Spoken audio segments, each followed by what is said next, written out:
dalam keadaan diri tidur dalam keadaan apa gimana kepada berpikir kepada Allah bahwa saya makhluk Allah yang harus mengabdi untuk kebaikan. Waya tafakkaru dan berpikir otaknya untuk kemajuan umat manusia. Jadi berpikir dan berpikir itulah ulul albab, itulah sarjana-sarjana, itulah sebenarnya nilai-nilai yang diambil, yang digali oleh tujuan hari ini dalam bentuk konsep 5 insan kita. Nah, saudara sekalian, demikian dari saya.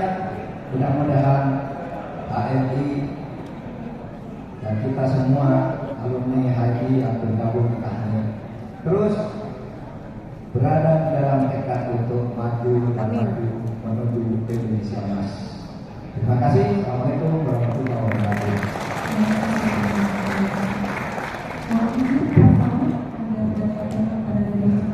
Saya hati mengatakan sarjana dan cendekiawan itu berbeda. Apa bedanya? Kalau sarjana itu pintar otaknya, tapi belum tentu mulia hati.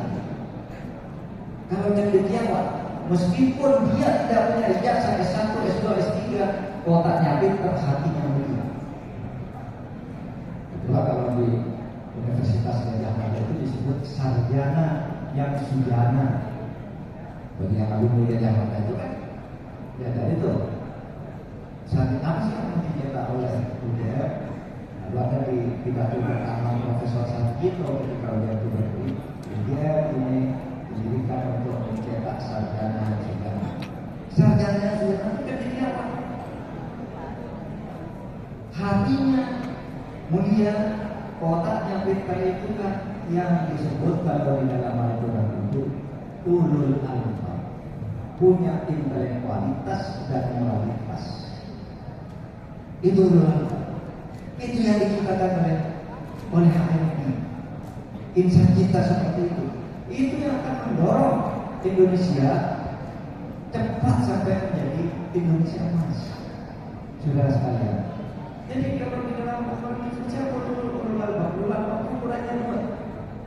Saat ini, saudara sekalian, insya Allah kemajuan itu akan terus berlangsung dan itu adalah peran kita terus berkembang, kemudian peran kita akan terus meningkat. Ini ya di sini kita sudah menjadi kelompok elit yang terpelajar semua.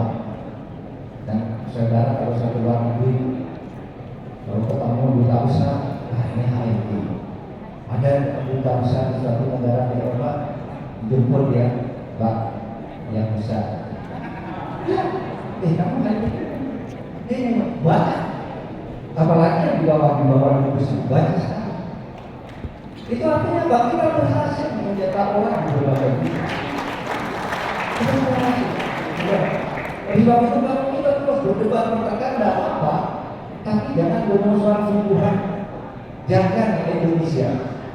Kalau karena apa yang kita kesehatan lakukan itu ada taktik di coba puskesmas kita akan menuju Indonesia Mas. Indonesia Mas tahu ini di Indonesia Mas itu ada satu keadaan di mana Indonesia itu sudah tidak ada orang miskin.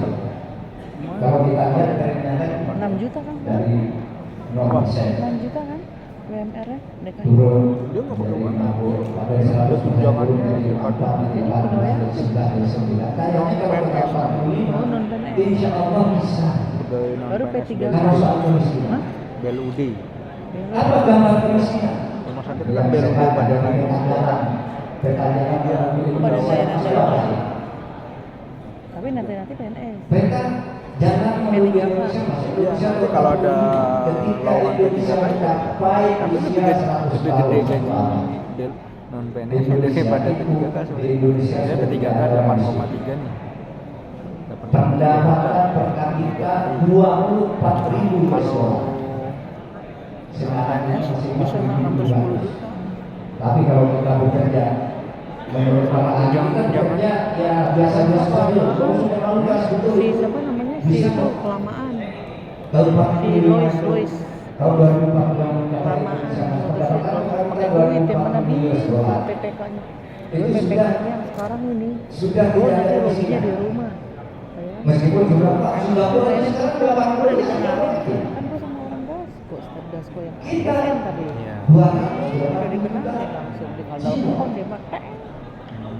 partisipasi pendidikan ini pada saat itu sudah akan Gua dari mencapai Sultan 70%. nggak pakai Iya, duit. bosan. Udah. Sekarang itu Rasain lo Saya nggak kalau laku-laku. pupuk Indonesia bisa bu, cuman kan gimana ya? pada saat itu Beli sudah pupuk Indonesia. 74%. Sisanya Pak, tapi seorang kurang ini bisa, tetapi dia langsung Masuk masuk buat ke supply ke lapangan. daerah Jawa Tengah, Jawa Timur. Ini Iya, makanya di dalam pupuk PKN Indonesia bisa nggak ikut pengadaan? Dan saudara, Ini nggak bisa. Indonesia itu akan Ada menjadi subsidi. negara terbesar keempat Kan atau kelima. BUMN bu Indonesia. Ya nggak ini. Distributor yang beli. Yang optimis mengatakan Indonesia keempat. Tapi kata ibu prinsipal. Pertama nanti Yang negara belum, kuat yang terbesar Indonesia nggak ada. RRI. Yang Itu kedua keinginan India. orang. Yang ketiga Amerika. Yang keempat Indonesia, yang kelima MPK nggak main, nggak Ini main. kebetulan. Kayak pupuk alam. Jangan, Bu. Ya pupuk alam. Cara Yang menghitung bagaimana pertumbuhan ini kayak pupuk apa alam. namanya akselerasi pertumbuhan masyarakat Apa sih, ada itu campuran berbasis apa? ekonomi. Kita sudah menghitung bahwa 25 itu kita punya ahli manusia di sini. Dolomit, coba buka deh, dolomit. Apa Pupuk hilirisasi dolomit. ada ini dan sebagainya. Indonesia menjadi negara keempat, kelima IPA. Atau mungkin kita kayak dengan IPA, tapi memang kita akan Buat dari kapur. Dolomit kan, nah beda kan, Bagus. beda. Artinya kita ini tidak diam selama ini sudah maju. Jangan terlalu pesimis. Baik punya goblok atau punya tidak. Bersih juga. Ya kita lihat lainnya dan lihat pertumbuhannya dan perkembangan. Perkembangan kita sehingga kalau kita mau membangun diri insan kita sebagai kualitas 2.800. manusia 250 Iya, kilo. 2000 berapa Menteri Pertanian 2.800. Memang hari ini yang lulusan manusia. Murah. Nah, saudara, pada akhirnya Dari Dari MPK mahal. kita sosial MPK nggak manusia main. dengan mencetak manusia MPK dulu. jangan main. SDM MPK dulu jangan bahaya. berdasar ukuran keharian. Enggak lah. 5 kriteria kisah kita ditambah Enggak lah, rumah berdiri buku Indonesia. HMI. Hah? 5 Februari tahun Tapi itu 1945. buat sawit kan cocok ya. Tidak peduli Anda ada di mana. Oh ini dari kapur bu. Dan mungkin HMI itu bergabung di satu partai politik. Yang Berseberangan. 2.800. Per kilo 4. Tapi bersatu lagi dalam tiga. 2.800 Kementan. Saya Oh karena dia 2.800 sipil ya. tahunnya 400 2.000 dah. ceritanya Tapi puluhan ribu kan. Nanti ini spray ketika Presiden spray spray di Mesir, sama Yusuf sudah menjadi dan agak duduk-duduk. Yang kaya raya tidak ada. Semuanya dianggap miskin. Meskipun saya tidak punya angka statistiknya, Pak Kodari, karena Pak Kodari itu bicara angka. Saya tidak punya angka statistiknya, tapi saya pernah baca kisaran angka pertumbuhan ekonomi atau aja berkurangnya orang miskin, angka kemiskinan. Karena asumsikan pada zaman Bung Karno tidak bisa dilacak sehingga tahu hampir semuanya orang Indonesia miskin kecuali yang sedang menjadi pejabat pemerintah. Bung Karno jatuh di tahun 66 itu sudah. Jumlah orang miskin tinggal 54%. Berarti apa? 46%. Selama Bung Karno memimpin Indonesia, 46% orang miskin sudah dientaskan. Bung Karno jatuh, Pak Harto naik terus sampai tahun 98 Pak Harto jatuh. Berapa sisa orang miskin? Menurut Pak Harto waktu itu angka kemiskinan sekarang 18%, ya kan? Dari 0%, dari 100% atau 95% menjadi 54, menjadi 18. Ada reformasi, Pak Habibie, Gus Dur, Bu Mega, Pak SBY berhenti di tahun 2004. Angka kemiskinan tinggal 11,7%. Di semua sektor aja, di kabinet banyak HMI-nya, Bawaslu-nya HMI lagi, yang dulu Bawaslu-nya juga HMI, KPU-nya, di mana-mana HMI, di kabinet banyak. Di Kementerian Luar Negeri banyak itu apa artinya mobilitas sosial kita umat Islam. Kalau dibandingkan dengan tahun 2005 itu sudah sangat maju. Itu adalah berkah dari Indonesia merdeka. Sehingga kita sekarang membayangkan. Sekarang ini kita sudah punya 27 universitas Islam negeri. Pengembangan dari dulu IAIN. Sehingga kalau dulu orang Islam itu pantasnya dirikan semua IAIN, dan itu artinya hanya pelajaran agama, fikih, syariah, adab, tarbiyah, dan macam-macam itu yang pokoknya yang bangsa agama-agama saja. Tapi sekarang sudah punya 27 UIN yang sebagian besar tidak kalah dibandingkan dengan universitas-universitas maju yang tidak berlabel Islam, yang dianggap universitas umum, yang dianggap bagus. Dan sekarang banyak anak santri bisa kuliah di ITB dan sebagainya. Atau saudara lihat debat-debat di televisi itu umumnya orang-orang HRD, suka iya coba kembali HRD. Saudara bayangkan di televisi itu kalau ada 5 orang bicara politik itu minimal 2 dari HRD. Adi Prayitno. Siapa yang mempelopori survei di Indonesia? Pensurvei yang menonjol di Indonesia ini adalah anak HRD. Ada HRD di ini pada hari ini HRD kan salah satu surveinya ya atau peneliti yang cukup menonjol di yang ada saya itu kerjanya itu ya Burhan Mutadi ya Adi Prayitno ya itu yang sering tampil Nggak tahu nggak. Siapa lagi coba? Lain nih. Banyak kita ada di Kelihatan berbagai kan? sektor. Oleh sebab itu mari kita jaga Indonesia. Nah, kalau secara kualitas Bukan bagus Indonesia penampilannya. bukan kita menjadi seperti ini. Sekarang umat Islam, saudara jangan berpikir wah umat Islam itu didiskreditkan oleh pemerintah. Enggak ada. Kalau ada orang Islam digengket oleh pemerintah itu pemerintahnya orang Islam juga yang mungkin dididik ke hati juga. Jadi kalau pemerintah negara secara resmi tidak pernah punya kebijakan Islamofobi, tidak ada. Dulu kalau ada apa, misalnya ada musibah menimpa umat Islam, lalu ada Dulu jangan yang salah, berteriak, keren. wah itu Islamofobi dari Sampai subuh pemerintah. ya? Ada. Hah? Sampai subuh. Islamofobi itu artinya kebijakan yang benci kepada Islam, takut kepada Islam, Kalau model aktif sehingga tidak boleh masuk ke agama itu. Sekarang di Indonesia orang Islam semua. Jika kita memperbaiki kualitas kita menjadi ada 24 jam, tanya sama merah. Saudara, Indonesia dari waktu ke waktu maju kita optimis akan sampai ke Indonesia emas lah. Ibu Bapak Kasar yang hadir bersama kita hari ini, Bapak Laut di Kamaludin. Saya melihat di sana kalau tidak salah ada Ibu Marwah Daud, betul? Wah ini taman lama ini, taman jalan-jalan sebelah 4. Ibu Marwah Daud Ibrahim, saudara dari Wahabi, yang tamu-tamu yang terhormat saya tidak sebut satu persatu. Hadirin sekalian, saya singkat saja, karena ini kan hari ulang tahun yang ke-50. Kalau kita mengadakan acara hotel seperti ini, saya akan unggul untuk bicara tentang SDM unggul untuk Indonesia maju. Maka saya pertama tidak akan memberi sesuatu yang baru, karena begini, hari ulang tahun itu adalah acara-acara seperti ini biasanya hari untuk konfederasi, mengingat kita sampai di mana, perjalanan kita ini sampai di mana dari tujuan HRD. Jadi kalau hari ulang tahun itu yang mengingat apa dulu yang kita pikirkan sekarang sampai di mana.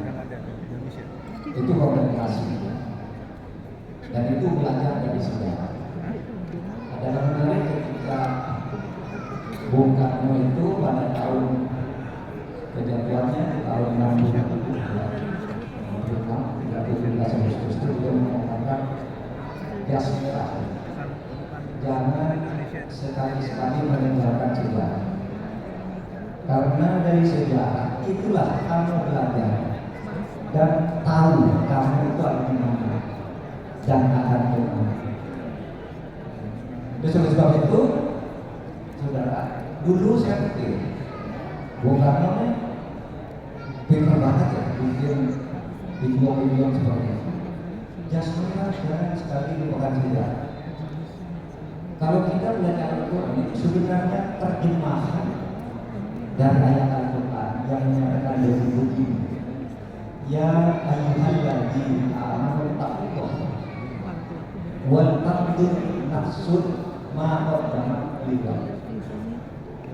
Hai orang-orang yang beriman, bertakwalah kamu kepada Allah dan pelajarilah sejarah masa lalumu untuk jadi bekal ke masa depan. Hebat bukan orang mengira itu dari mana? Itu dari Al-Quran. Pelajarilah sejarah masa lalumu agar kamu bisa punya bekal untuk membangun masa depanmu. Karena dari perjalanan sejarah itu kita tahu apa yang disebut akibat dari setiap usaha, apa yang disebut akibat dari setiap perbuatan. Makanya di Al-Quran itu ada ayat Fanzuru kaifa kana akibatul. Kata Bibi, lihatlah bagaimana nasib orang menurut sejarah. Dia tahu menurut sejarah bagaimana nasib orang-orang yang suka bohong, bagaimana orang yang berbuat baik, bagaimana orang yang tingkat usahanya tidak maksimal. Itu adalah hasilnya masing-masing. Itu disebut fanzuru kaifa kana. Jadi kalau Anda ingin maju ya, saya ini dari mana sudah sampai ke mana? Sudah melihatnya enggak? Apa masih lurus di dalam perjalanan itu? Nah, yang menjadi salah Oh, maksudnya pompanya di berapa? 50 di kepala negara udah nggak ada, kemarin 15 udah nggak mau. beritahu ya 40 bahwa ini akan tapi terjadi ngeklik banget. sesuatu dan cara menghindarinya begini. Karena ada banyak karena ada dampak Tapi yang nggak bisa. jalan-jalan. Lalu anaknya itu Nggak jalan-jalan. bilang ini, Sekarang orang pada ayah, barangnya nggak jalan. bagaimana saya bisa bermurah Antara nggak mau keluar dulu, di sebenarnya istana, begitu juga yang sedangkan smartphone nggak mau keluar dulu, banyak. hitungin 50 jutanya. Ada pas pampres, masuk-masuk Gue ke sana, kan lu di musim sana, double gimana saya mereka bisa buat? sama distributor itu. Lalu di dalam Al-Quran itu diceritakan begini, ketika anak Yusuf berkata, ya Bania, la tadkhulu min babin wahid, wadkhulu min abwabin mutafarriqah. Kayak anakku, jangan bodoh kamu. Kalau mau menghadap itu, jangan masuk dari satu pintu. Masuk dari pintu yang berbeda. Siapa yang sampai duluan ke dalam istana, panggil teman-temannya untuk ikut bertemu dan bekerja bersama raja. Itu yang dia akhir. Yes. Perasaan boleh saja dalam kasus Pak Bangunannya banyak. hemat lewat gedung, Pak satu rumah dari apa? Bukan apa? Bukan. jaga dia yang tahu Bukan, dia ya. berapa orang. Ya pokoknya apa? Masuk dari partai yang tersedia. Masuk dari partai yang tersedia, datang ke pusat pemerintahan, datang ke pusat lembaga-lembaga negara, lalu bawa dia Ismail ini tentang insan kita. Itu. Tidak usah berkata, beda partainya tidak apa-apa. Tidak partai. Karena kalau bicara partai, di setiap partai itu ada orang baiknya, tapi ada juga orang jeleknya. Pasti tidak ada partai yang bersih 100%, kotor 100%. Nah, oleh sebab itu, kita yang dari hari itu mari bersatu. Ada satu ungkapan yang sangat bagus tuh dari Gus Mustafa Miskin itu mengatakan begini, apa bedanya HMI dengan pemuda-pemuda NU, Ansor, BNI dan sebagainya. Kalau sudah menjadi politisi, kata Gusmus itu tokoh NU. Kata Gusmus, kalau HMI itu, kalau ada tokohnya di situ, berbagai partai yang berbeda itu berkumpul. Kalau ada Cak Nur datang itu kumpul yang berkumpul, Pak, P3 dari PD datang semua. Tapi kalau NU lihat dulu, ini siapa ini? Partainya apa ini? Takut. Ini kata Gusmus, makanya saya sebut Gusmus agar tidak dituduh hoax.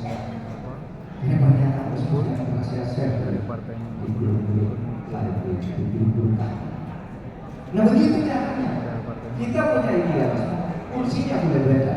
Pak Kodoni boleh ada di sana, saya di kampus, Pak Saad di DPR, yang lain di mana lagi, Pak Abdullah Putri di BPD Pak sekarang. Tidak lagi. Atau saya diminta bicara tentang SDM unggul untuk menyongsong Indonesia maju. Nah, saudara, SDM unggul itu kalau bagi kita orang HMI ukurannya gimana? Kita sampai mana nih? Kalau Indonesia maju itu ukurannya peta jalan Indonesia emas. Apakah benar kita sudah menuju ke sana? Mari kita lihat. HMI itu, ya, ukuran manusia unggul menurut HMI adalah insan kita. Satu, insan akademis, pintar ya, punya rasionalitas, metodologi keilmuan. Yang kedua, pencipta, kreatif, bukan hanya pintar otaknya, tapi juga kreatif untuk menuju kemajuan. Yang ketiga adalah pencipta, pengabdi, bertanggung jawab untuk kemajuan masyarakat sesuai dengan tugas insan kita yang keempat, yaitu bernafaskan Islam. Untuk yang kelima, berjuang untuk membangun masyarakat adil dan makmur yang beroleh Allah.